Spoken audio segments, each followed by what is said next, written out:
सवाल है जो कई बार पूछा जाता है कि क्विक रिटर्न मोशन मैकेनिज्म कितने तरह के होते हैं। ठीक है, तो बेसिकली हमारे पास तीन तरह के क्विक रिटर्न मोशन मैकेनिज्म है। एक है crank and slotted lever quick return motion mechanism. Second, crank and slotted lever quick return motion mechanism यहाँ बोर्ड पे बनाया हुआ है। ये मेरा जो है क्रैंक रॉकर मैकेनिज्म होता है। ठीक है, इसके बाद आता है एक Whitworth quick return motion mechanism.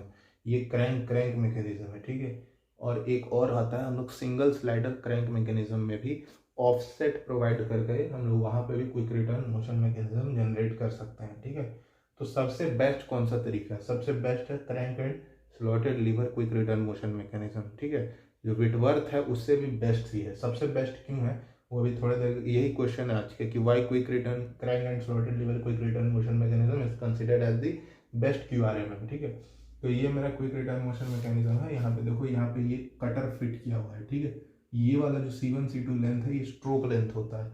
अब ये जो स्ट्रोक लेंथ है पैरेललोग्राम बनने से कारण ये A1 A2 और C1 C2 इक्वल होगा, और ये A1 A2 जो है ट्वाइस ऑफ A1M का ज्योमेट्री सिंपल सा। ठीक है, अब ये जो है ये A1 ये अल्फा बाई 2, ये टोटल एंगल अल्फा है। ठीक है, तो ये आधा अल्फा बाई 2 हो जाएगा।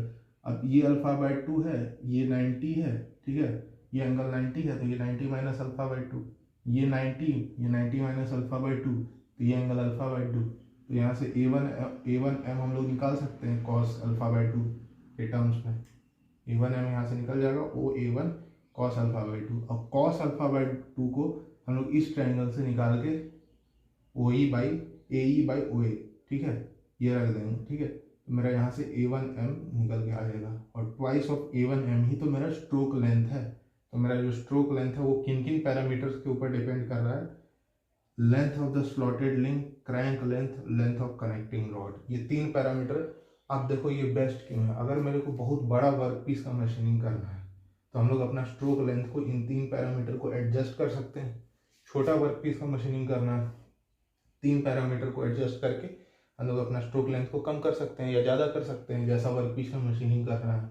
लेकिन विटवर्थ में ये फैसिलिटी नहीं है, इसीलिए ये बेस्ट है QRMM। ठीक है, क्योंकि यहाँ पे तीन तीन फैक्टर पे ऊपर डिपेंडेंसी है।